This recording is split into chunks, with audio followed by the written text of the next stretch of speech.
Tomar sir का तेज, पदम sir का प्रेम युक्त प्रयास, डॉक्टर शुभम की शुभेच्छा और अवनीश जी का अविरल सहयोग। इन सारे गुणों के साथ ये सभागार सुशोभित है और आप सबके उपस्थिति से इसका श्रृंगार और बढ़ रहा है। अभी आपने हमारे स्टॉलवर्ड्स को सुना। सर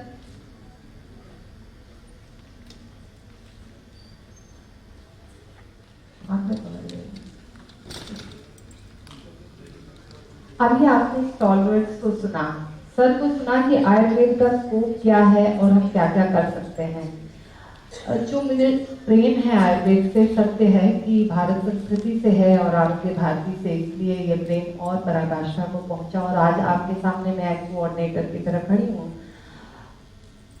आयुर्वेद के लिए कहा गया कि आयुर्वेद का ज्यादा रोल प्रिवेंटिव है। आजकल के समय में मैं ऐसे बहुत सारे मरीजों को जानती हूँ जो कहते हैं मुझे यहाँ आराम नहीं मिला, यहाँ नहीं मिला, मैंने वैद्य जी को दिखाया, अब मुझे आराम। यानी थेराप्यूटिक रोल भी अब वो अख्तियार कर रहा है।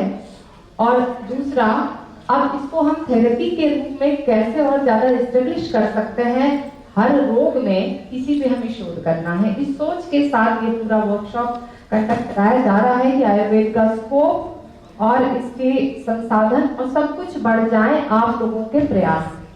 दूसरा, कहा जाता है एलोपैथी का जो स्कोप है वो इमरजेंसी मेडिसिन में है, तत्कालिक लाभ देने के लिए, और आयुर्वेद को थोड़ा समय लगता है। तो इमरजेंसीज में, सर्जरीज में, हर चीज में एलोपैथ चलाता है। लेकिन आपको मालूम होगा कि शुश्रुत जी का अगर हम या चरक जी का देखें का उन्होंने आविष्कार किया है और कितने सर्जिकल प्रिंसिपल्स उन्हें मालूम थे। कहाँ हम लोग पिछड़ गए, वहां से अब हमें शुरू करना है कि हमारे सर्जिकल प्रिंसिपल्स आयुर्वेद के अपने आप में नवीन हो, ओरिजिनल हो और पूरे विश्व के लिए एक एग्जाम्पल हो। और दूसरा कि प्लास्टिक सर्जरी सबसे पहले उन्होंने की थी, और अगर हम सिजेरियन सेक्शन के इतिहास में जाते हैं तो सर्वप्रथम सिजेरियन सेक्शन किया था जब उनकी पत्नी ने शायद प्रसाद जी की कुछ गलती से विष ग्रहण कर लिया था, तो तुरंत उन्होंने सिजेरियन करके बच्चे को जीवित निकाला था। तो ऐसे कई उदाहरण होंगे विलक्षण सर्जरीज के, विलक्षण ट्रीटमेंट्स के जो हमारे इतिहास में है, जिन्हें हमें ढूंढ है, वो शोध करनी है। और जहां से एक ठहराव आ गया था, क्योंकि दूसरी विधाओं ने, दूसरे आक्रांताओं ने हम पे ज्यादा होल्ड कर दिया था, जहां से ठहराव आया था वहां से फिर एक नई यात्रा शुरू करनी है। कहां पर कमी शोध में रह गई है, वहां उन कमियों से आगे उठ करके हम किस तरह सर्वोच्च और सर्वोच्च तक स्थान प्राप्त करें विश्व में, उसकी ये एक आज यहाँ पर वीसी सर के प्रयास से एक नींव शोध की, जिसके द्वारा हम आगे बढ़ेंगे। अब चलते हैं पहले अगर एक मकान बनाना है तो उससे पहले उसका एक डिजाइनिंग करनी होती है, फिर नींव बनती है और फिर इमारत सामने आती है।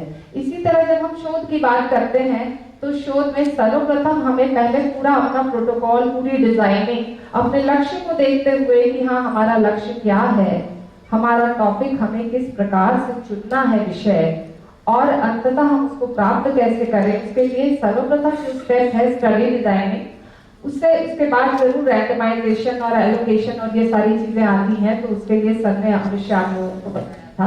तो पहले हम स्टडी डिजाइन की बात करते हैं।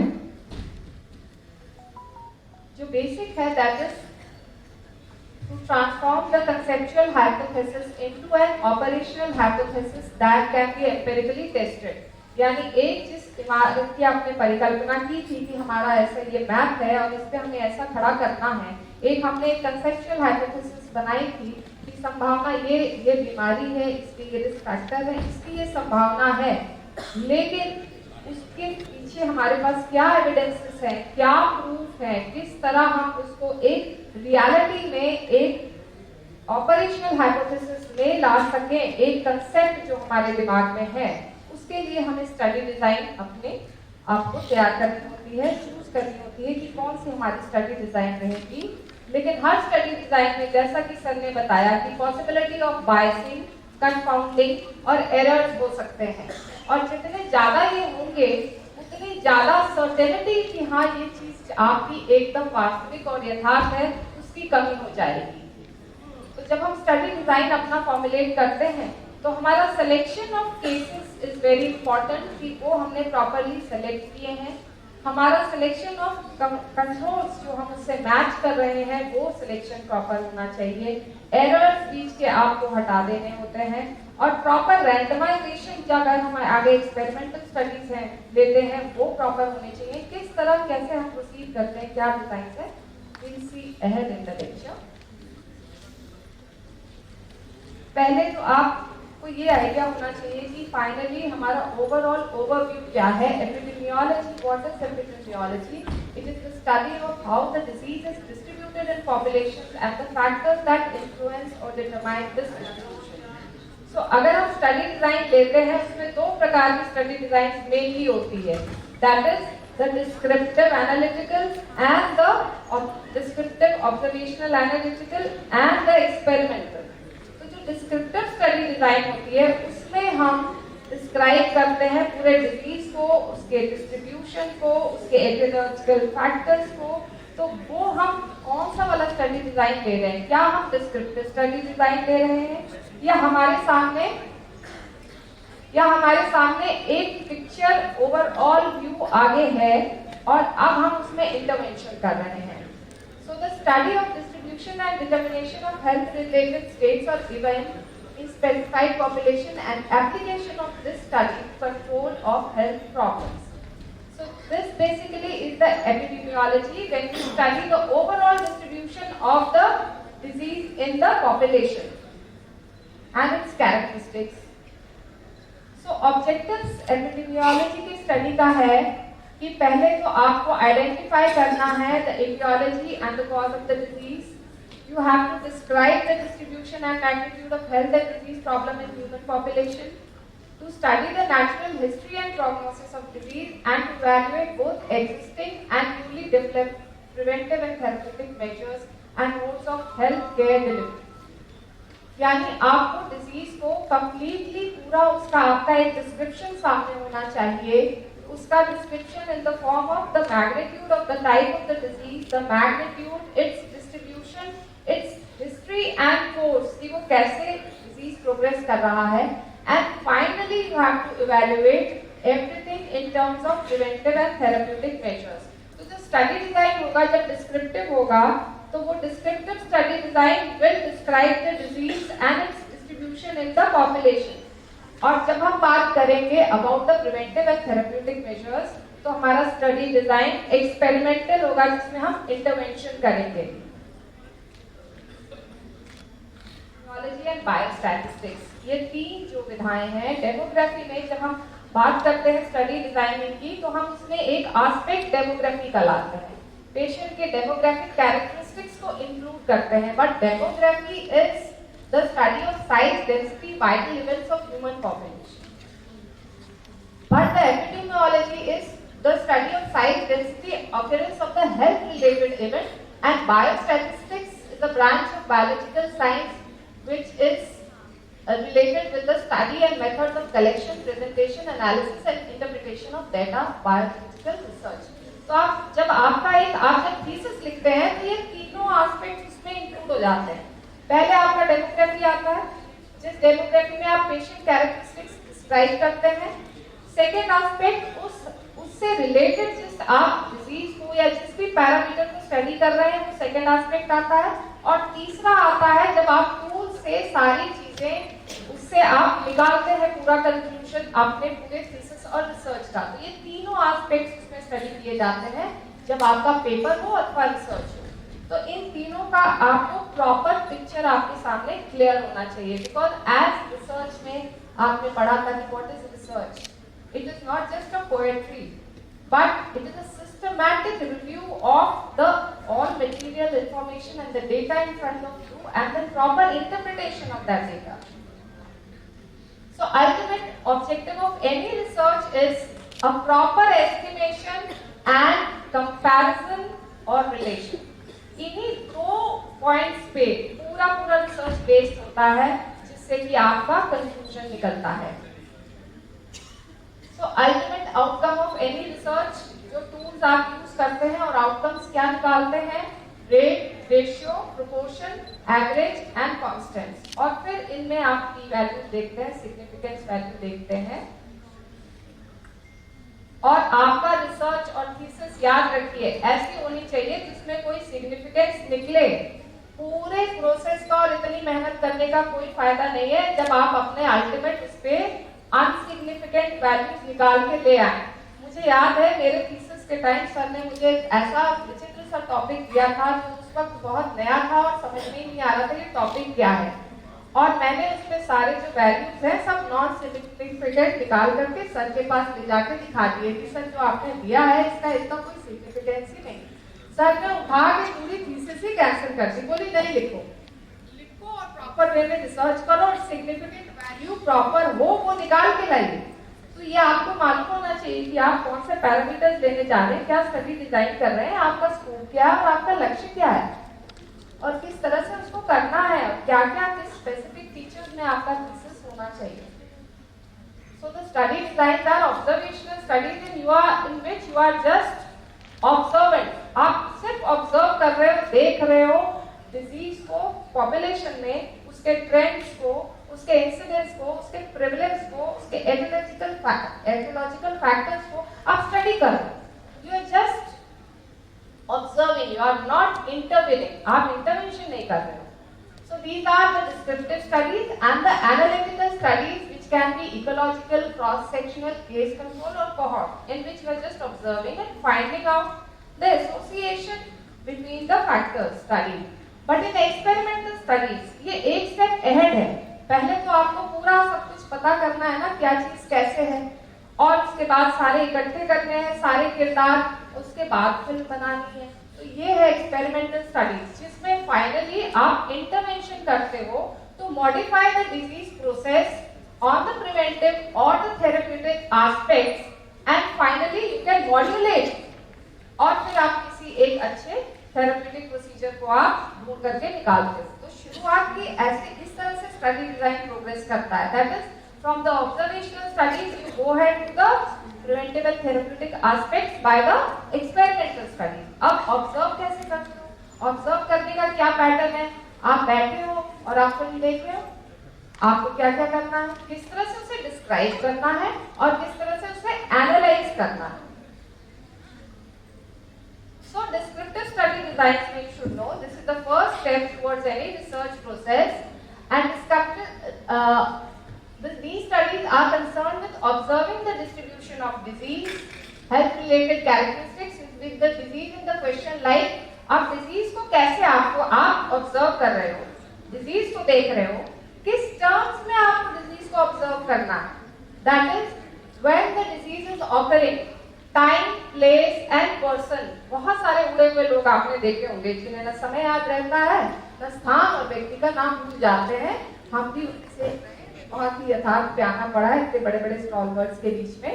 सो आप जब डिजीज को देखेंगे you can not be lost, you should know the parameters in which you have to describe and define the disease, and that is when the disease is occurring, that is time distribution, where it is occurring, that is place distribution, who is getting the disease, that is person distribution. जैसे आपने corona में ही देखा था, क्या समय था जब वो पैदा हुआ, कहां पर हुआ, किन लोगों के बीच हुआ और फिर कैसे वो फैला।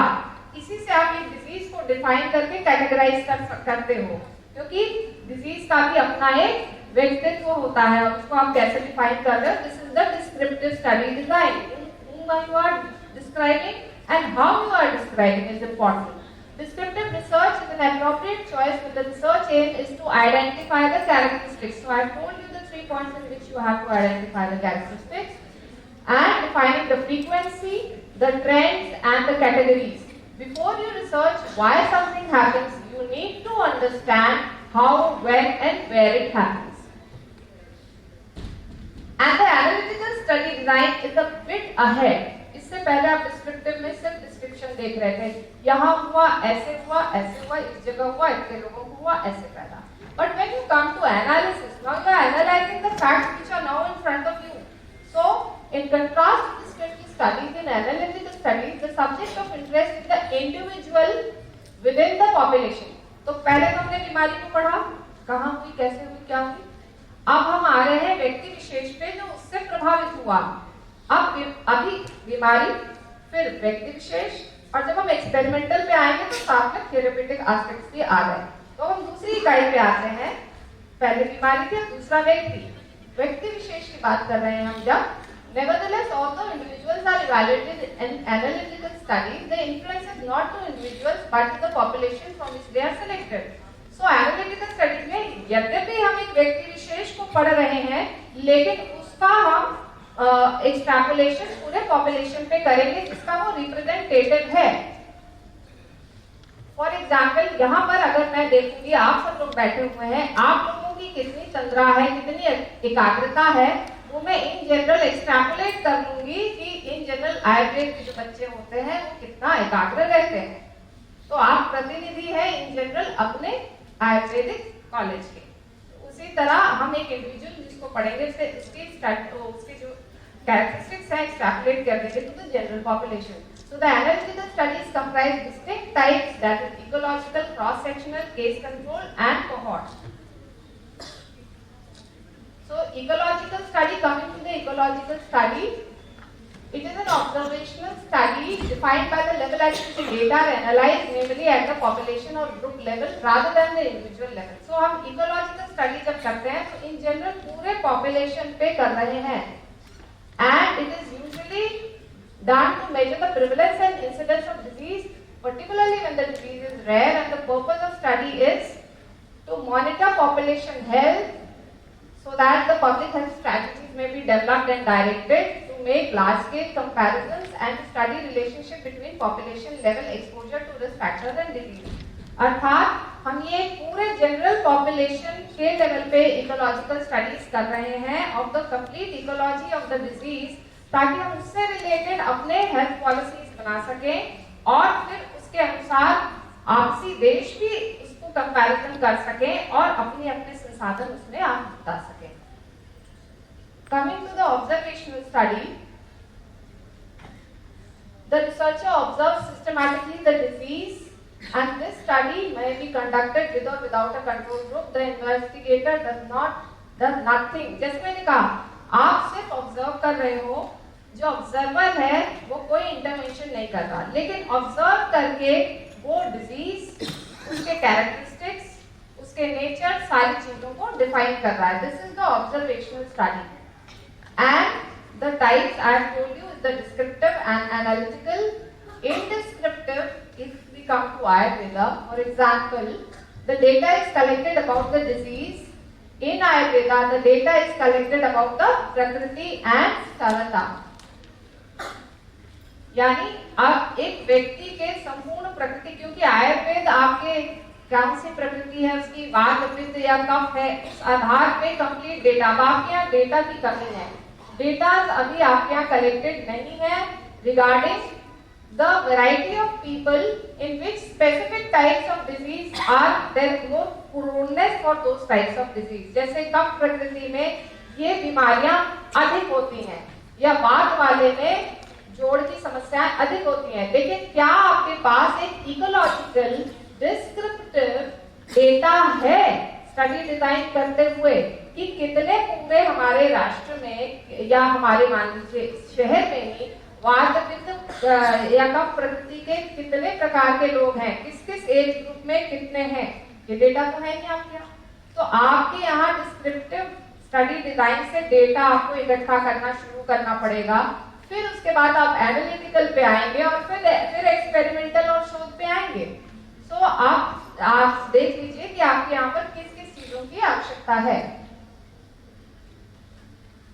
Researcher only observes parameters like time, place and person without testing any hypothesis. अभी hypothesis हम conceptualize कर रहे हैं, अभी हम ये एक hypothesis मान के चल रहे हैं कि वात वाले मरीजों में जोड़ की समस्या अधिक हो सकती है। मान लीजिए हम ये एक hypothesis लेकर चल रहे हैं, we have only formulated a hypothesis. अब जब हम आगे एक स्टडी डिजाइन पे जाएंगे तो those formulated hypothesis will be now tested.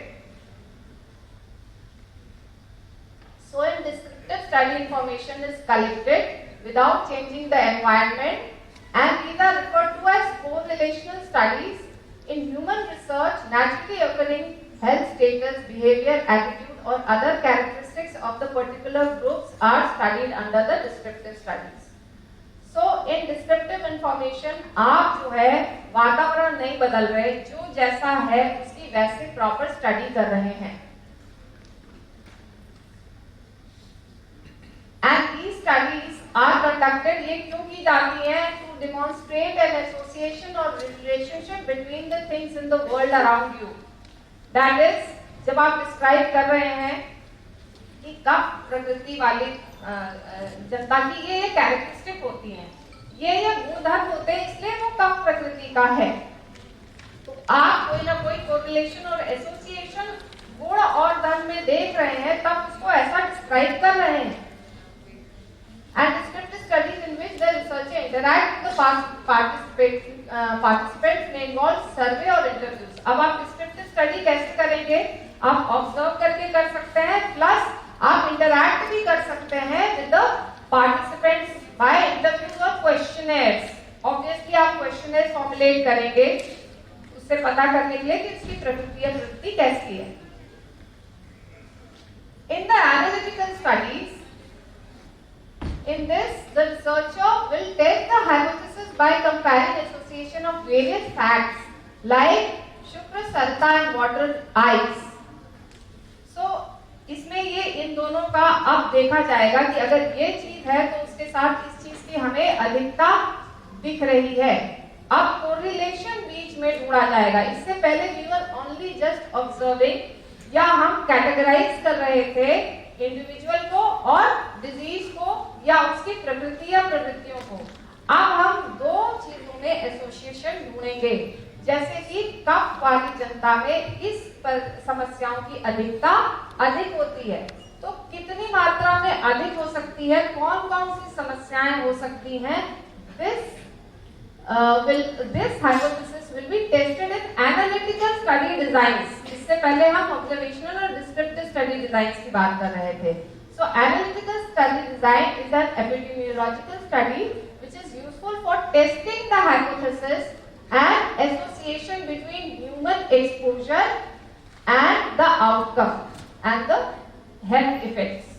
तो analytical में जो exposure हो रहा था, जिस एक्सपोजर से वो पेशेंट उस एक्सपोजर के चपेट में आया, दोनों के बीच में और फिर उसको कोई बीमारी हुई या कोई आउटकम हो रहा है, उसके बीच का एसोसिएशन हम ढूंढते हैं by the analytical study design. Here also we are just observing, we are not doing any intervention. आप अभी भी जब आप पता कर रहे थे कि वात या पित्त में या कफ में ये समस्याएं अधिक पाई जाती हैं, वो उसका जो आप एसोसिएशन ढूंढेंगे आपस में, वो आप सिर्फ ऑब्जर्व कर रहे हैं, अभी भी आपने कोई इंटरवेंशन नहीं किया है. So it is very useful for testing hypothesis. इससे पहले हमने हाइपोथेसिस फॉर्मुलेट की थी in descriptive study design. In analytical study design we are testing now the hypothesis, that is the association between human exposure and the outcomes. And the study designs can be of two types, that is the case control and cohort and the cross sectional. Now we should know the directionality, कि हम किस तरह से ये study designs आगे बढ़ती हैं या पीछे की तरफ जाती हैं या एक point prevalence देखती हैं. So cohort studies में अच्छा, so the directionality is fast forward in cohort studies. In cohort studies, we go ahead in time. Whereas in case control, case यानी अब वो बीमारी की चपेट में आ गया, कोई केस की तरह आपके सामने है, तो जब वो क्यों बीमार हुआ, इसकी हम हिस्ट्री में जाएंगे तो हम पीछे की तरफ जाएंगे कि क्या क्या रिस्क फैक्टर्स थे, क्या एक्सपोजर था, क्या प्रॉब्लम्स थी जिसके कारण वो बीमार हुआ. तो case control studies retrospective studies है, पीछे जाके हिस्ट्री में हम ढूंढते हैं क्या समस्याएं जो वो केस बन गया.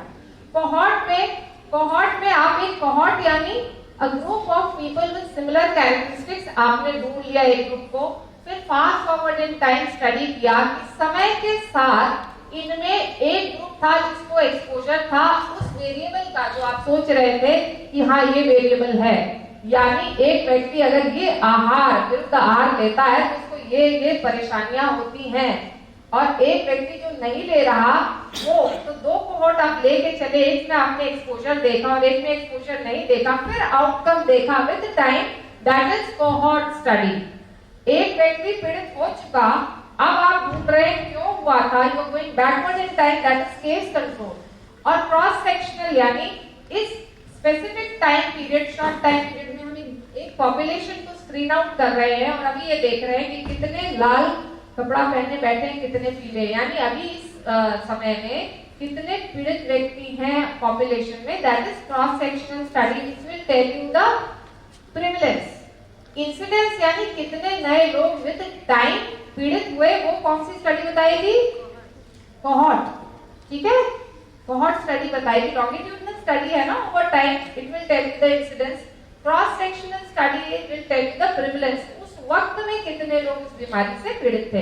स्टडी डिजाइन एक बार हम लोग दिमाग में पिक्चर क्लियर हो जाएगी तो आप लोग उसी हिसाब से अपनी स्टडी डिजाइन आयुर्वेद के लिए भी फॉर्मुलेट करेंगे। So this is a prospective study.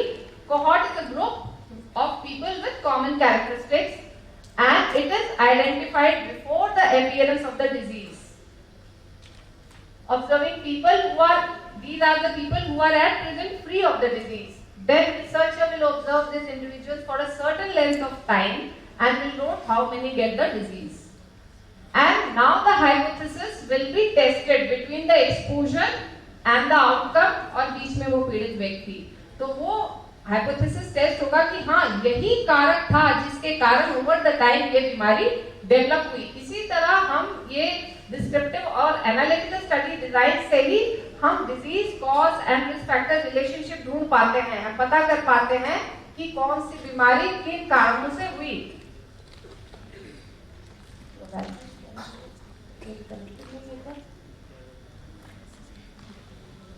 So this will test hypothesis by comparing two groups, those who got the disease and those who did not get the disease. ये आगे नहीं बढ़ा।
आपके कौन सी प्रकृति है, उसकी वात पित्त या कफ है, उस आधार पे कंप्लीट डेटा, अब आपके यहाँ डेटा की कमी है, डेटा अभी आपके यहाँ कलेक्टेड नहीं है regarding the variety of people in which specific types of disease are there more proneness for those types of disease. जैसे कफ प्रकृति में ये बीमारियां अधिक होती हैं या वात वाले में जोड़ की समस्याएं अधिक होती हैं, लेकिन क्या आपके पास एक इकोलॉजिकल डिस्क्रिप्टिव डेटा है स्टडी डिजाइन करते हुए कि कितने पूरे हमारे राष्ट्र में या हमारे मान लीजिए शहर में ही वात पित्त या कफ प्रकृति के कितने प्रकार के लोग हैं, किस किस एज ग्रुप में कितने हैं, ये डेटा तो है नहीं आपके यहाँ। तो आपके यहाँ डिस्क्रिप्टिव स्टडी डिजाइन से डेटा आपको इकट्ठा करना शुरू करना पड़ेगा, फिर उसके बाद आप एनालिटिकल पे आएंगे और फिर एक्सपेरिमेंटल और शोध पे आएंगे। तो आप देख लीजिए कि आपके यहाँ पर किस किस चीजों की आवश्यकता है। Research without testing any hypothesis. अभी hypothesis हम conceptualize कर रहे हैं. अभी हम ये एक hypothesis मान के चल रहे हैं कि वात वाले मरीजों में जोड़ की समस्या अधिक हो सकती है. मान लीजिए हम ये एक hypothesis लेकर चल रहे हैं. We have only formulated a hypothesis. अब जब हम आगे एक स्टडी डिजाइन पे जाएंगे तो those formulated hypothesis will be now tested. So in descriptive study information is collected without changing the environment, and these are referred to as correlational studies. In human research, naturally occurring health status, behavior, attitude or other characteristics of the particular groups are studied under the descriptive studies. So in descriptive information आप जो है वातावरण नहीं बदल रहे, जो जैसा है उसकी वैसे प्रॉपर स्टडी कर रहे हैं. And these studies are conducted, ये क्यों की जाती हैं? To demonstrate an association or relationship between the things in the world around you.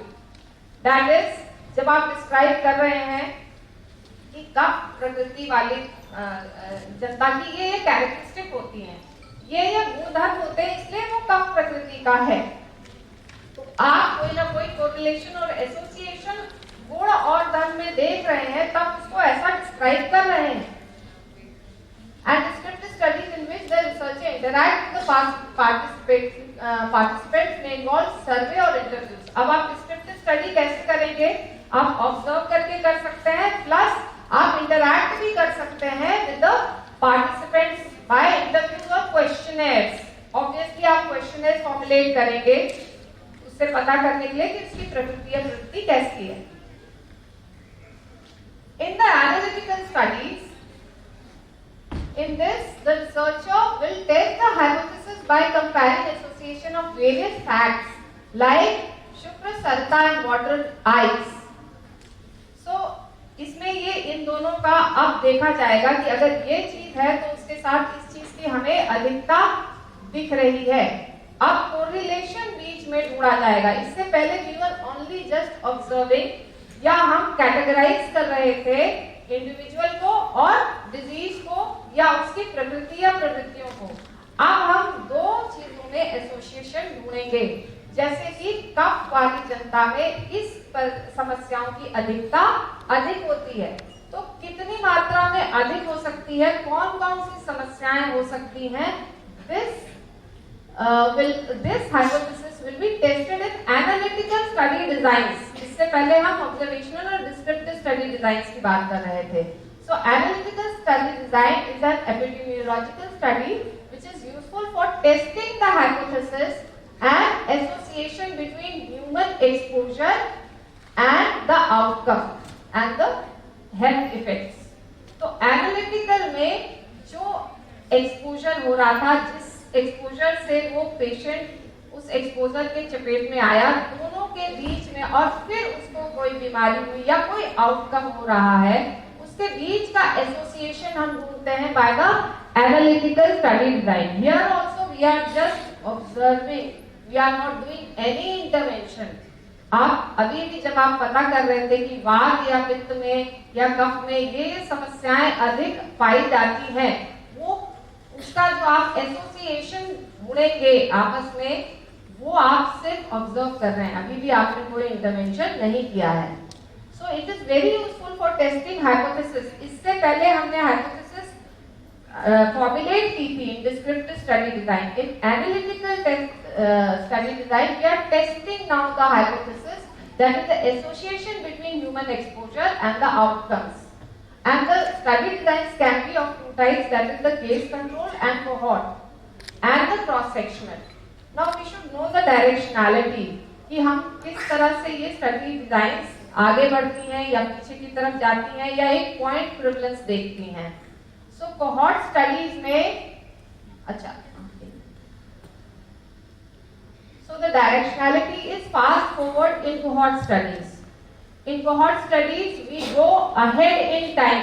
Whereas in case control, case यानी अब वो बीमारी की चपेट में आ गया, वो एक केस की तरह आपके सामने है, तो जब वो क्यों बीमार हुआ इसकी हम हिस्ट्री में जाएंगे तो हम पीछे की तरफ जाएंगे, कि क्या क्या रिस्क फैक्टर्स थे, क्या एक्सपोजर था, क्या प्रॉब्लम्स थी जिसके कारण वो बीमार हुआ। तो case control studies retrospective studies है, पीछे जाके हिस्ट्री में हम ढूंढते हैं क्या समस्याएं जो वो केस बन गया।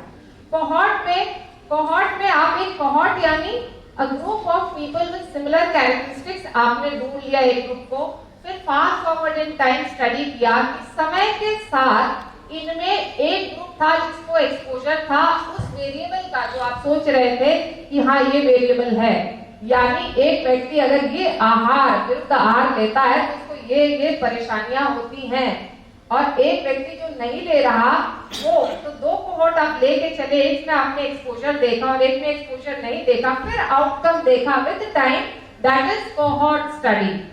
एक व्यक्ति पीड़ित हो चुका, अब आप ढूंढ रहे हैं क्यों हुआ था, you are going backward in time, that is case control. और क्रॉस सेक्शनल यानी इस specific time period, short time period में हम एक पॉपुलेशन को स्क्रीन आउट कर रहे हैं और अभी ये देख रहे हैं कि कितने लाल कपड़ा पहने बैठे हैं, कितने पीले, यानी अभी इस समय में कितने पीड़ित व्यक्ति हैं पॉपुलेशन में, that is cross sectional study which will tell you the prevalence. Incidence यानी कितने नए लोग विद टाइम पीड़ित हुए, वो कौन सी स्टडी बताएगी, कोहॉर्ट, ठीक है, कोहॉर्ट स्टडी बताएगी। लॉन्गिट्यूडनल स्टडी है ना, over time it will tell you the incidence. Cross sectional study will tell you the prevalence, उस वक्त में कितने लोग इस बीमारी से पीड़ित थे। स्टडी डिजाइन देखकर हम लोग दिमाग में पिक्चर क्लियर हो जाएगी, तो आप लोग उसी हिसाब से अपनी स्टडी डिजाइन आयुर्वेद के लिए भी फॉर्मुलेट करेंगे। So this is a prospective study. Cohort is a group of people with common characteristics and it is identified before the appearance of the disease. Observing people who are, these are the people who are at present free of the disease. Then researcher will observe these individuals for a certain length of time and will note how many get the disease. And now the hypothesis will be tested between the exposure and the outcome और बीच में वो पीड़ित व्यक्ति, तो वो hypothesis test होगा कि हाँ यही कारक था जिसके कारण ओवर द टाइम ये बीमारी डेवलप हुई। इसी तरह हम ये डिस्क्रिप्टिव और एनालिटिकल स्टडी डिजाइन से ही हम disease cause and risk factor relationship ढूंढ पाते हैं, हम पता कर पाते हैं कि कौन सी बीमारी किन कारणों से हुई।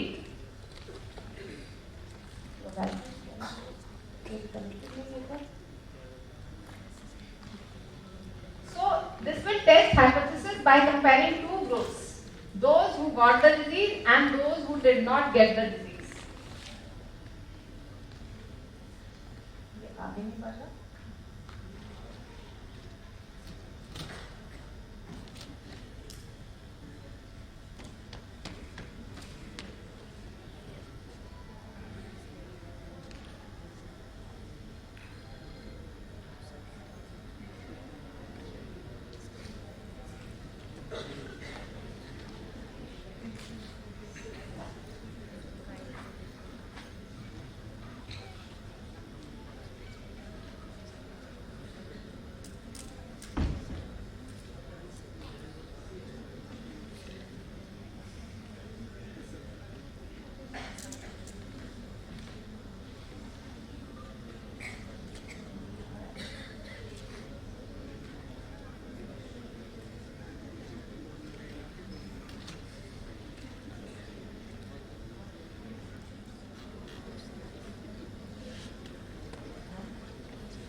एलोपैथ में फिर भी एक लिमिटेशन है of the drugs we have in hand, लेकिन आयुर्वेद के पास तो असीम भंडार है पूरे औषधियों का।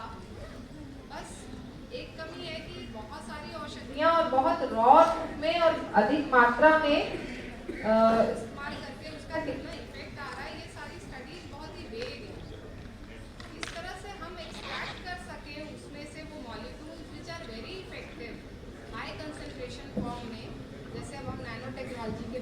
करते हैं, तो मुझे लगता है IIT के साथ और बाकी लोगों के साथ कोलैबोरेशन करके अलग अलग औषधियों का वो रस और वो चीज़ें कैसे एक्सट्रैक्ट करके हम वो और आइडेंटिफाई कर लें, क्योंकि एक पौधे में तो आ गया।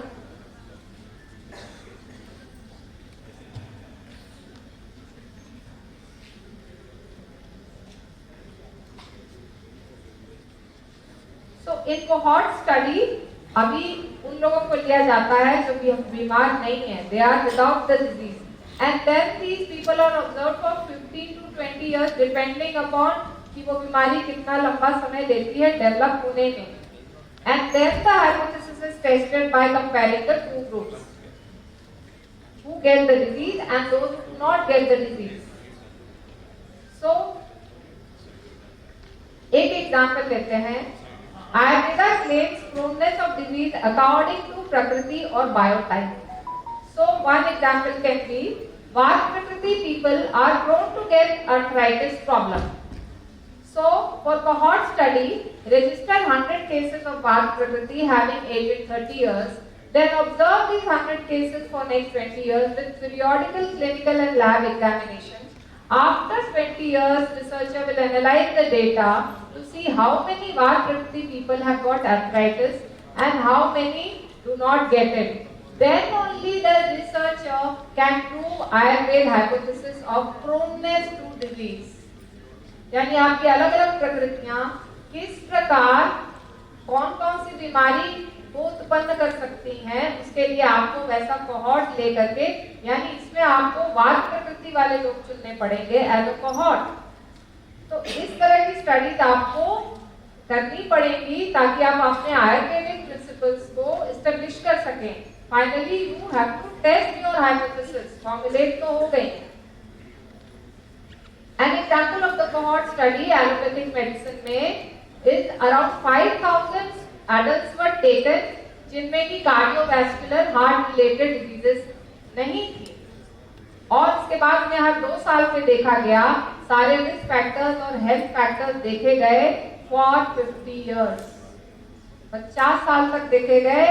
और इसमें इट वाज इनिशिएटेड इन 1971, पहला जनरेशन एनरोल हुआ, फिर सेकंड जनरेशन एनरोल हुआ, फिर थर्ड जनरेशन। यानी कोहॉर्ट कितने लंबे, शॉर्ट कोहॉर्ट स्टडीज भी हो सकती हैं, जरूरी नहीं उतनी लंबी हो, लेकिन एक लॉन्गिट्यूडिनल पीरियड ऑफ टाइम में depending upon the disease you are studying the study can be done, and it starts with the subject who do not have health outcome of interest, and the results were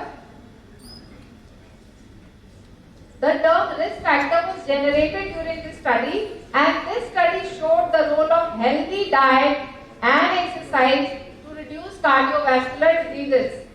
Risk factors for dementia, इसके ये फायदा होता है cohort में कि हमने एक particular cohort लिया, we can study multiple diseases. हम कार्डियोवैस्कुलर जितने भी degenerative, non communicable, age related diseases हैं, सारे आप स्टडी कर सकते हो। तो कार्डियोवैस्कुलर डिजीज तो स्टडी कर ही रहे थे, डिमेंशिया की भी स्टडी इसमें हुई, एंड इस स्टडी में और भी क्या लाभ मिला, DNA library of around 50,000 individuals of 2 generations of participants were also collected. तो exposure subjects are selected from the population. हम कहां से सिलेक्ट करते हैं? They are selected from the population, and if the exposure is rare, cohort आप कहां से लेते हो? जनरल पॉपुलेशन से ले सकते हो, या फिर आप कोई ऐसी बीमारी स्टडी कर रहे हो जो स्पेसिफिक है, जैसे यानी एक फैक्ट्री से ले सकते हो जिसमें कि आप एक पर्टिकुलर एक्सपोजर स्टडी कर रहे हो कि ये केमिकल है, ये टॉक्सिन है और उसके कारण लंग की ये प्रॉब्लम या लंग कैंसर हो रहा है, तो हम वो वाला कोहॉर्ट लेके चल रहे हैं जिसमें सबके सब एक्सपोज हुए होंगे। और स्टेप्स क्या है कोहॉर्ट स्टडी में? You have to select the study cohorts from the exposed cohort as from the factory I told you, or from the general population. और cohort में एक सेक्शन है जो exposed है, एक सेक्शन है जो exposed अभी नहीं है उस risk factor से, और दोनों में development of disease देखा जाता है। लेकिन जो cohort है उसकी proper matching होनी चाहिए relating to the age, the geographic area, the exposure, ये सारी चीजों में proper matching होनी चाहिए। And the steps are, और आप करते कैसे स्टडी को? In the beginning both are healthy, periodic periodical medical examination और लैब टेस्ट आप करते हो and you करते हो records को for the occurrence of disease in both the groups. One group which was exposed, one which was not.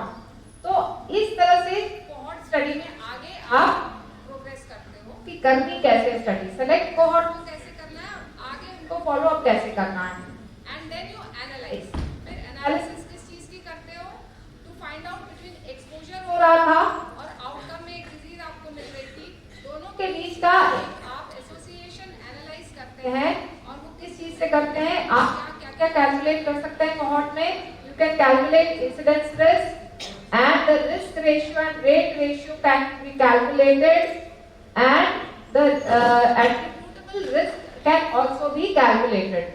इतने सारी चीजें आप कैलकुलेट कर सकते हो कोहॉर्ट से, जो डेटा आपको कोहॉर्ट स्टडी से मिल रहे हैं. फायदा यही है कि फॉरवर्ड डायरेक्शनैलिटी है, you are confident of the observations. पीछे जा रहे हो तो रिकॉर्ड और रिकॉल बायस और उससे याद है कि नहीं, आगे जा रहे हो तो आप अपने आंखों के सामने देख रहे हो, मेजर कर रहे हो, सारी चीजें आपके पास सॉलिड वे में है, तो you are confident of the observations. Information is usually correct.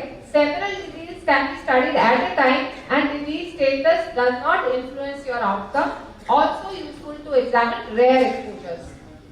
Disadvantages है, बहुत लंबा समय लेता है, कॉस्टली हो सकता है, जनता इतनी देर आपका सहयोग हो सकता है नहीं करे, you will lose the subjects due to migration or withdrawal of the subjects or death of the subjects.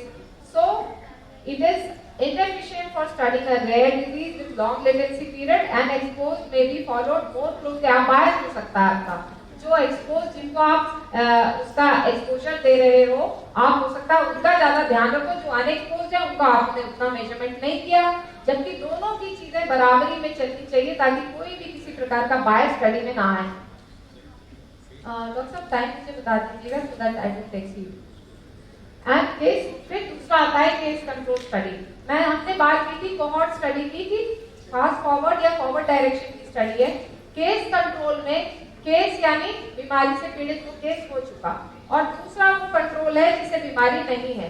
अब हम बैक उसमें हिस्ट्री में जाकर के सारे रिस्क फैक्टर्स की स्टडी करते हैं. So it's a retrospective study and study of past.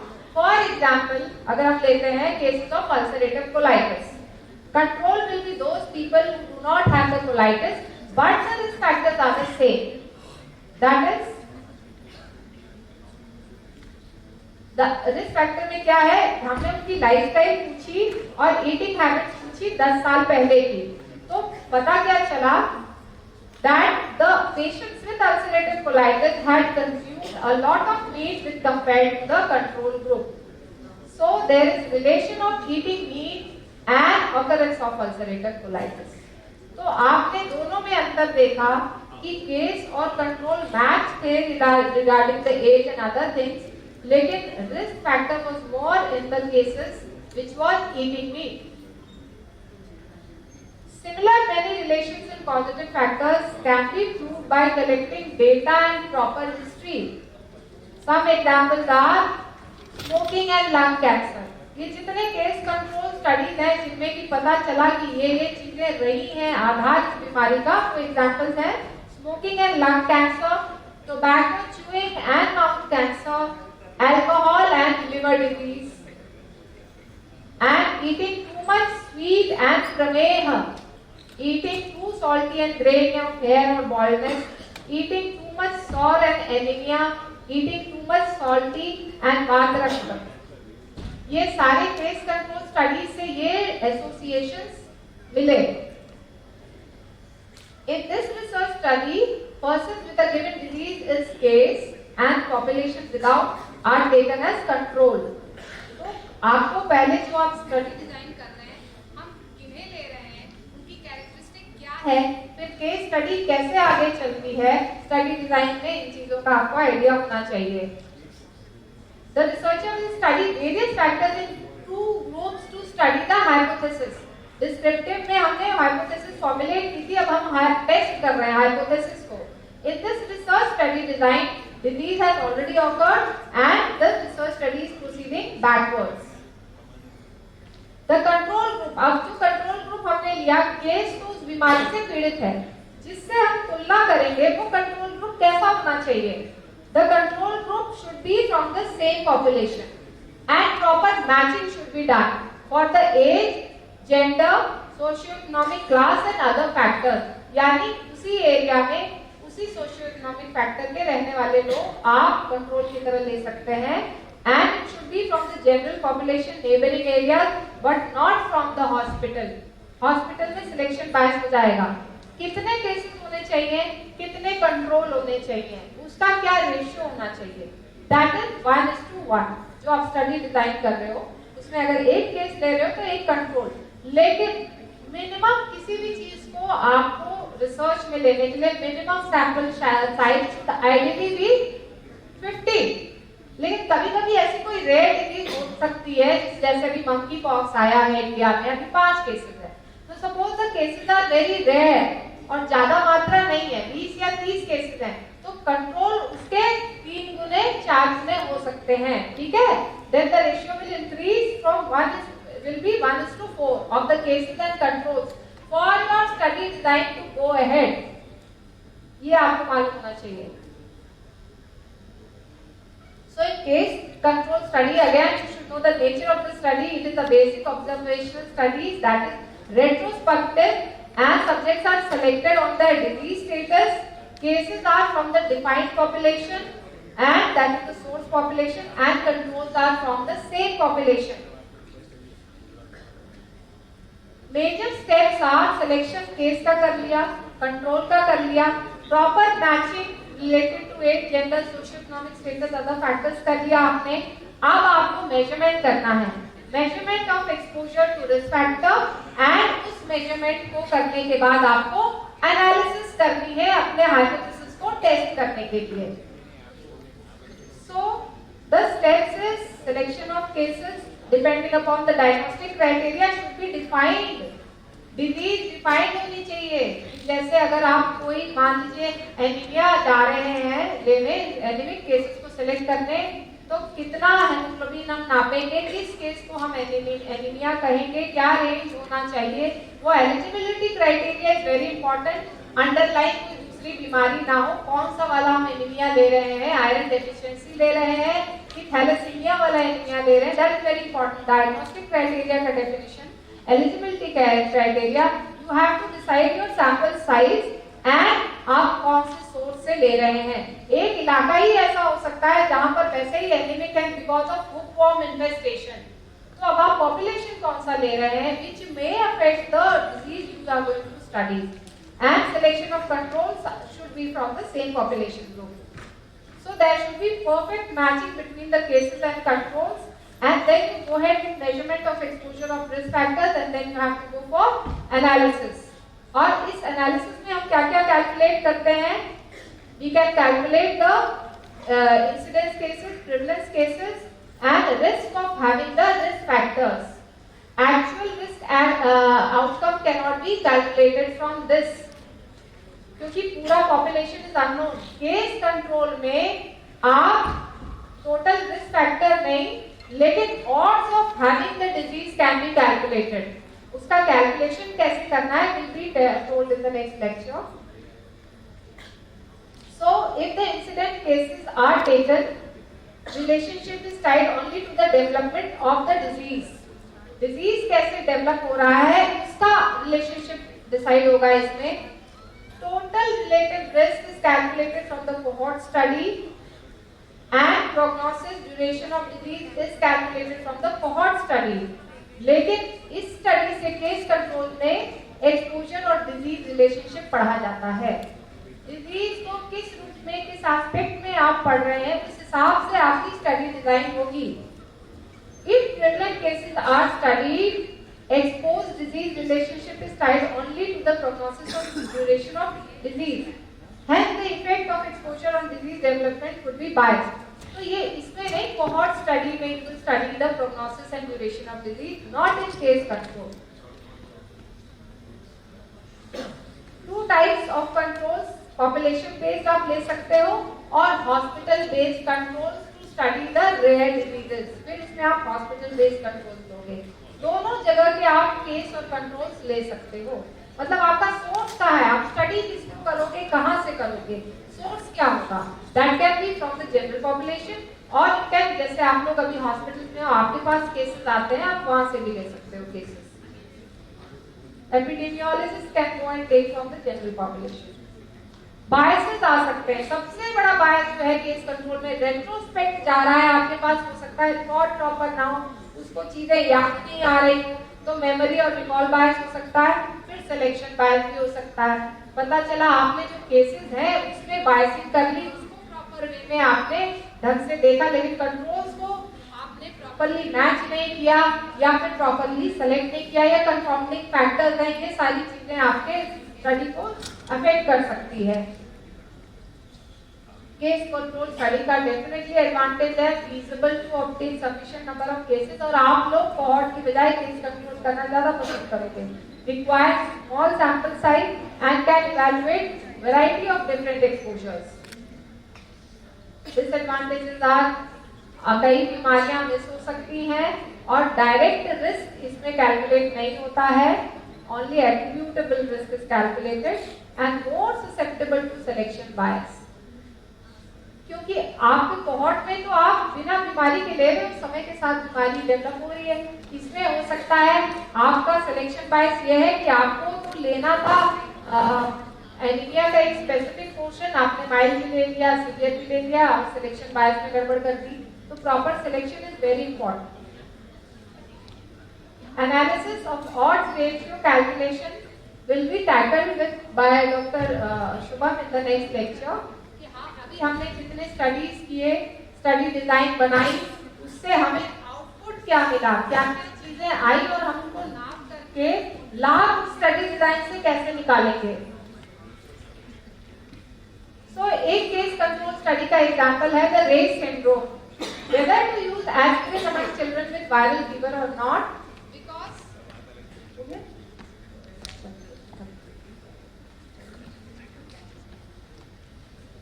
Cross sectional studies में this is one time examination, as I told you, it is a single time study, many papers are published regarding the cross sectional study and in this only a point prevalence, उस वक्त तक उस बीमारी के कितने मरीज थे, only that can be calculated.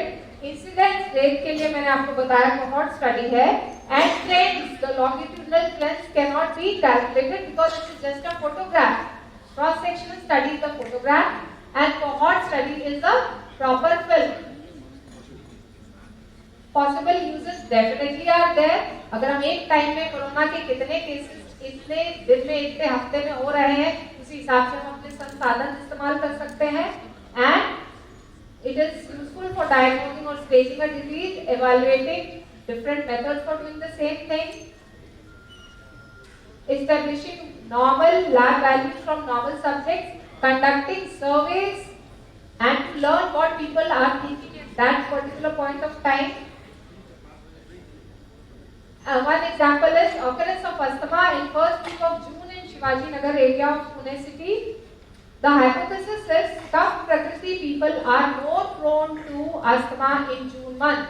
So in a specific period of time, we can evaluate the characteristic of that disease and people suffering from that disease. In cross-sectional study, identifying risk factors is the first motto. For example, occurrence of corona in the people who traveled to foreign recently after corona pandemic. यानी वो कौन लोग थे जिन्हें corona ज्यादा हुआ? वो लोग जो बाहर जाकर के एक्सपोज हुए कोरोना से। ये एक cross-sectional study में भी आ सकता है।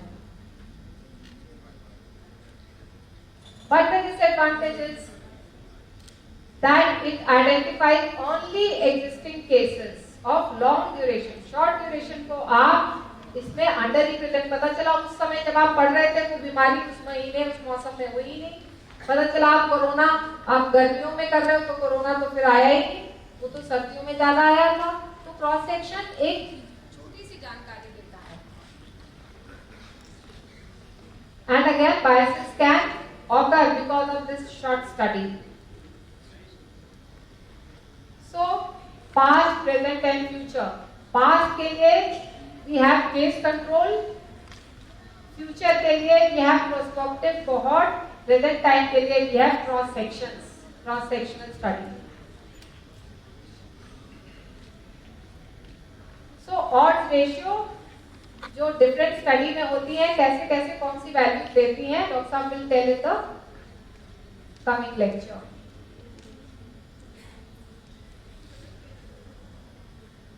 एक्सपेरिमेंटल स्टडी बहुत लोग ये करना चाहेंगे। ये experimental study, this is my last portion of the lecture, very important. For example measure vital capacity of, इसमें हम इंटरवेंशन कर रहे हैं। हम इंटरवेंशन क्या कर रहे हैं?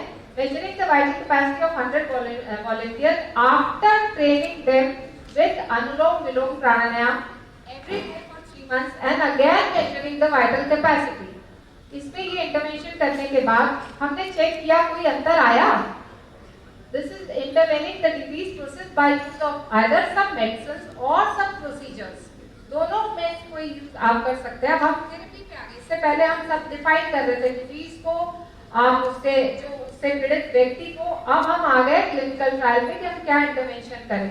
Use of tablet Amritari guggulu 500 milligram PDS in rheumatoid arthritis patients as analgesic and anti inflammatory medicine और use of shirodhara in the patients of insomnia. कोई भी हम एक्सपेरिमेंटल वो करते हैं स्टडी डिजाइन, तो उसमें 2-3 इश्यूज आते हैं, ethical issues, cost issues and the effect of the drug और प्रोसीजर्स ऑन द पेशेंट। कुछ drugs can have side effects, toxicity etcetera. So before doing on humans it is preferable for the animal experiments कि हम उसमें इतना ज्यादा घातक नहीं है, इसीलिए फिर एनिमल एक्सपेरिमेंट्स पहले किए जाते हैं। And it is done to understand the side effects, toxic effects of medicines and for any new molecule of medicines। तो आपके यहाँ सर बता रहे थे कि एनिमल लैब भी एस्टेब्लिश हो रही है, जिसमें वो पूरा लैब बन करके सारी दवाइयाँ उन पे भी पहले ट्रायल की जाएगी, फिर ह्यूमन पे वो ट्रायल आगे बढ़ेगा। So lab studies are also done specially for antimicrobial activity of Ayurvedic medicines can be tested in the lab। तो आपके एंटीमाइक्रोबियल एक्टिविटी वाले भी दवाइयाँ और सब कुछ होंगी, तो थेरेप्यूटिक इफेक्ट भी देखने के लिए आगे चल के हमें मिलेगा आयुर्वेद वाले मेडिसिन का। तो लैब में ये टेस्ट की जा सकती है। For example testing of antimicrobial activity of nebulu, karunimba and shivaga etcetera.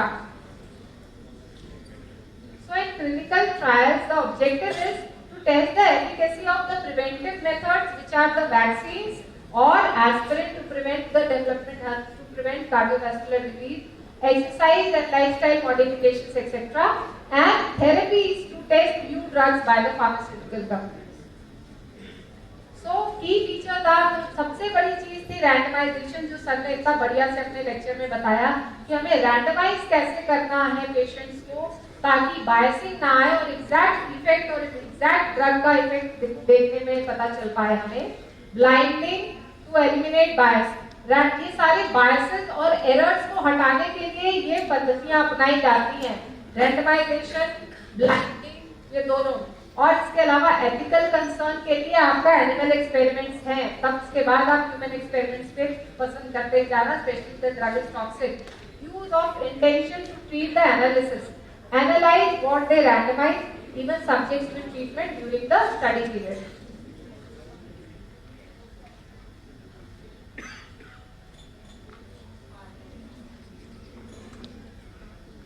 Thank you so much.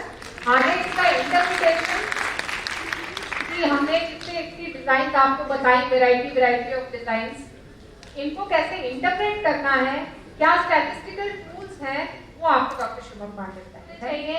कितने कंट्रोल होने चाहिए, उसका क्या रेशियो होना चाहिए, दैट इज 1:1। जो आप स्टडी डिजाइन कर रहे हो उसमें अगर एक केस ले रहे हो तो एक कंट्रोल, लेकिन मिनिमम किसी भी चीज को आपको रिसर्च में लेने के लिए minimum sample size should ideally be 50। लेकिन कभी कभी ऐसी कोई रेयर डिजीज हो सकती है, जैसे भी मंकी पॉक्स आया है इंडिया में, अभी 5 केसेस है, तो suppose the cases are very rare और ज्यादा मात्रा नहीं है, 20 या 30 केसेस हैं, तो कंट्रोल उसके 3 गुने 4 गुने हो सकते हैं, ठीक है। Then the ratio will increase from 1:4 of the cases and controls for your study design to go ahead। ये आपको मालूम होना चाहिए। So in case control study again you should know the nature of the study. It is a basic observational study that is retrospective, and subjects are selected on their disease status. Cases are from the defined population, and that is the source population, and controls are from the same population. Major steps are selection case का कर लिया, control का कर लिया, proper matching related to age, gender, socio economic status, other factors कर लिया आपने। अब आपको मेजरमेंट करना है, measurement of exposure to risk factor, and उस मेजरमेंट को करने के बाद आपको एनालिसिस करनी है अपने हाइपोथेसिस को टेस्ट करने के लिए। So the steps is selection of cases depending upon the diagnostic criteria should be defined. Disease defined होनी चाहिए। जैसे अगर आप कोई मान लीजिए एनीमिया जा रहे हैं लेने, एनीमिक केसेस को सिलेक्ट करने, तो कितना हेमोग्लोबिन हम नापेंगे, किस केस को हम एनीमिया कहेंगे, क्या रेंज होना चाहिए, वो eligibility criteria is very important. Underline कोई दूसरी बीमारी ना हो, कौन सा वाला हम एनीमिया ले रहे हैं, आयरन डेफिशिएंसी ले रहे हैं कि थैलेसीमिया वाला एनीमिया ले रहे हैं, that is very important. Diagnostic criteria का definition, eligibility criteria, you have to decide your sample size and आप कौन से सोर्स से ले रहे हैं। एक इलाका ही ऐसा हो सकता है जहां पर वैसे ही anaemic and because of hookworm infestation, तो अब आप पॉपुलेशन कौन सा ले रहे हैं which may affect the disease you are going to study, and selection of controls should be from the same population group.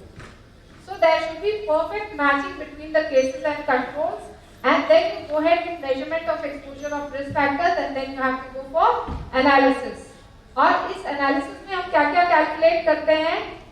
We can calculate the incidence cases, prevalence cases, and risk of having the risk factors. Actual risk and outcome cannot be calculated from this. क्योंकि पूरा population is unknown. Case control में आप total risk factor नहीं, लेकिन odds of having the disease can be calculated. उसका calculation कैसे करना है will be told in the next lecture. So if the incident cases are taken, relationship is tied only to the development of the disease. Disease कैसे develop हो रहा है उसका relationship decide होगा इसमें।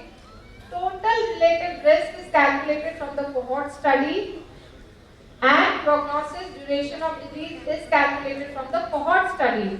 लेकिन इस स्टडी से केस कंट्रोल में एक्सपोजर और डिजीज रिलेशनशिप पढ़ा जाता है। डिजीज को किस रूप में, किस एस्पेक्ट में आप पढ़ रहे हैं, उस हिसाब से आपकी स्टडी डिजाइन होगी। If prevalent cases are studied, exposed disease relationship is tied only to the prognosis or duration of disease. Hence, the effect of exposure on disease development could be biased. तो ये इसमें नहीं, cohort study में you will study the prognosis and duration of disease, not in case control. Two types of controls, population based आप ले सकते हो और hospital based controls to study the rare diseases. फिर उसमें आप hospital based controls लोगे। दोनों जगह के आप केस और कंट्रोल्स ले सकते हो। मतलब आपका सोर्स क्या है, आप स्टडी किसको करोगे, कहां से करोगे, सोर्स क्या होगा। That can B from the general population, और कैन, जैसे आप लोग अभी हॉस्पिटल में हो, आपके पास केसेस आते हैं, आप वहां से भी ले सकते हो cases. Epidemiologist can go and take from the general population.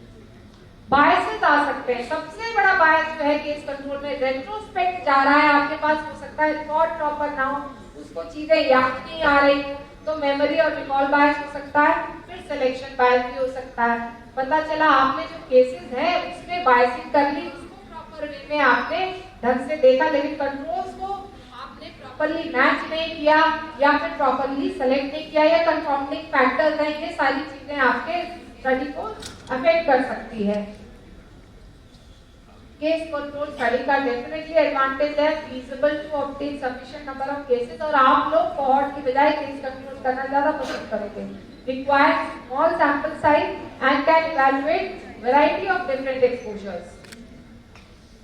Disadvantages are, कई बीमारियां मिस हो सकती हैं, और डायरेक्ट रिस्क इसमें कैलकुलेट नहीं होता है, only attributable risk is calculated and more susceptible to selection bias. क्योंकि आपके कोहॉर्ट में तो आप बिना बीमारी के ले रहे हो, समय के साथ बीमारी डेवलप हो रही है। इसमें हो सकता है आपका सिलेक्शन बायस ये है कि आपको तो लेना था एनीमिया का एक स्पेसिफिक पोर्शन, आपने माइल्ड भी ले लिया, सीवियर भी ले लिया और सिलेक्शन बायस में गड़बड़ कर दी। तो proper selection is very important. Analysis of odds ratio calculation will be tackled with by Dr. Shubham in the next lecture. कि हाँ अभी हमने कितने स्टडीज किए, स्टडी डिजाइन बनाई, उससे हमें आउटपुट क्या मिला, क्या क्या चीजें आई और हम उनको नाप करके लाभ स्टडी डिजाइन से कैसे निकालेंगे। So एक केस कंट्रोल स्टडी का एग्जांपल है the Reye's syndrome, whether to use aspirin among children with viral fever or not.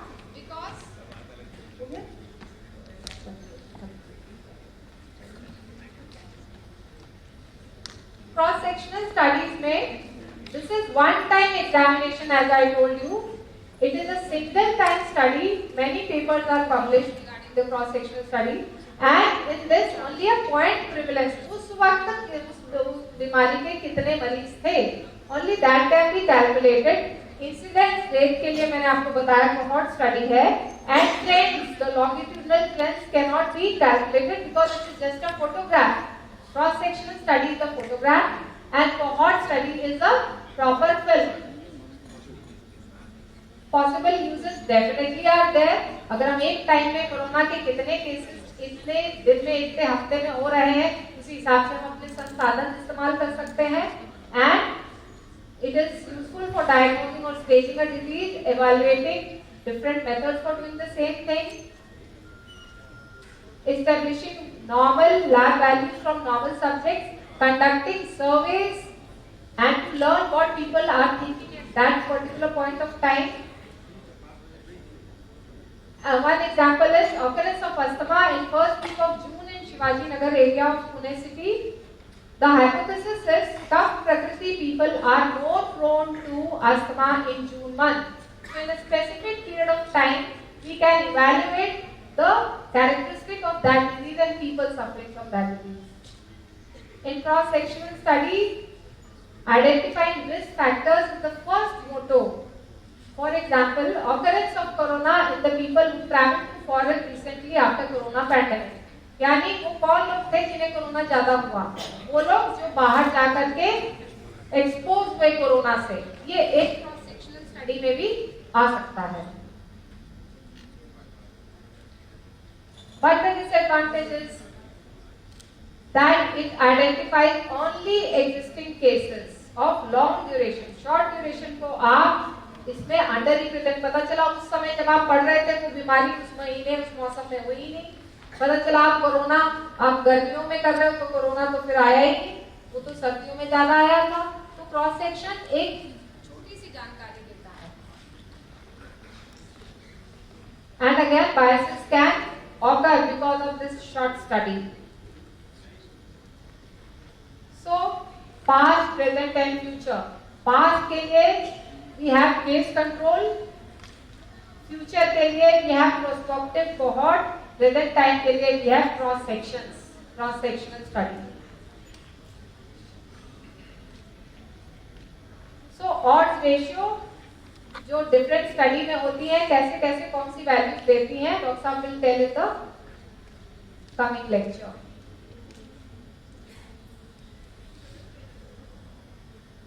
Experimental study बहुत लोग ये करना चाहेंगे। ये experimental study, this is my last portion of the lecture, very important. For example measure vital capacity of, इसमें हम intervention कर रहे हैं, measuring the vital capacity of 100 volunteers after training them with Anulom Vilom Pranayam every day for 3 months and again measuring the vital capacity. इसमें ये intervention करने के बाद हमने चेक किया कोई अंतर आया। This is intervening the disease process by use of either some medicines or some procedures. दोनों में कोई यूज आप कर सकते हैं। अब हम थेरेपी पे आ गए। इससे पहले हम सब डिफाइन कर रहे थे डिजीज को, आप उससे जो उससे पीड़ित व्यक्ति को। अब हम आ गए क्लिनिकल ट्रायल में कि हम क्या इंटरवेंशन करें। Use of tablet Amritari guggulu 500 milligram TDS in rheumatoid arthritis patients as analgesic and medicine or use of Shirodhara in the patients of insomnia. कोई भी हम एक्सपेरिमेंटल वो करते हैं स्टडी डिजाइन, तो उसमें 2-3 इश्यूज आते हैं, ethical issues, cost issues and the effect of the drug और प्रोसीजर्स ऑन द पेशेंट. कुछ drugs can have side effects, toxicity etcetera. So before doing on humans it is preferable for the animal experiments कि हम उसमें इतना ज्यादा घातक नहीं है, इसीलिए फिर एनिमल एक्सपेरिमेंट्स पहले किए जाते हैं. And it is done to understand the side effects, toxic effects of medicines and for any new molecule of medicines. तो आपके यहाँ सर बता रहे थे कि एनिमल लैब भी एस्टेब्लिश हो रही है, जिसमें वो पूरा लैब बन करके सारी दवाइयाँ उन पे भी पहले ट्रायल की जाएगी, फिर ह्यूमन पे वो ट्रायल आगे बढ़ेगा. So lab studies are also done specially for antimicrobial activity of Ayurvedic medicines can be tested in the lab. तो आपके एंटीमाइक्रोबियल एक्टिविटी वाले भी दवाइयाँ और सब कुछ होंगी, तो थेरेप्यूटिक इफेक्ट भी देखने के लिए आगे चल के हमें मिलेगा आयुर्वेद वाले मेडिसिन का. तो लैब में ये टेस्ट की जा सकती है. For example testing of antimicrobial activity of nelumlu, karunimba and shevga etcetera. So in clinical trials the objective is to test the efficacy of the preventive methods which are the vaccines or aspirin to prevent the development to prevent cardiovascular disease, exercise and lifestyle modifications etc. and therapies to test new drugs by the pharmaceutical companies. So key feature था, सबसे बड़ी चीज थी randomisation, जो sir ने इतना बढ़िया से अपने लेक्चर में बताया कि हमें रैंडमाइज कैसे करना है पेशेंट्स को, ताकि बायसिंग ना आए और एग्जैक्ट इफेक्ट और एग्जैक्ट ड्रग का इफेक्ट देखने में पता चल पाए हमें. ब्लाइंडिंग टू एलिमिनेट बायस, ये सारे बायसेस और एरर्स को हटाने के लिए ये पद्धतियां अपनाई जाती हैं, रैंडमाइजेशन, ब्लाइंडिंग, ये दोनों. और इसके अलावा एथिकल कंसर्न के लिए आपका एनिमल एक्सपेरिमेंट्स हैं, तब उसके बाद आप ह्यूमन एक्सपेरिमेंट्स पे पसंद करते जाना, specially the drug is toxic.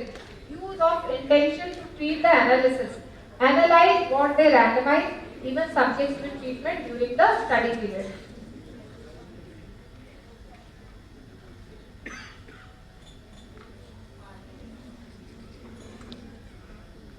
Thank you so much. आगे इसका इंटरप्रिटेशन, हमने इसकी डिजाइन आपको बताया.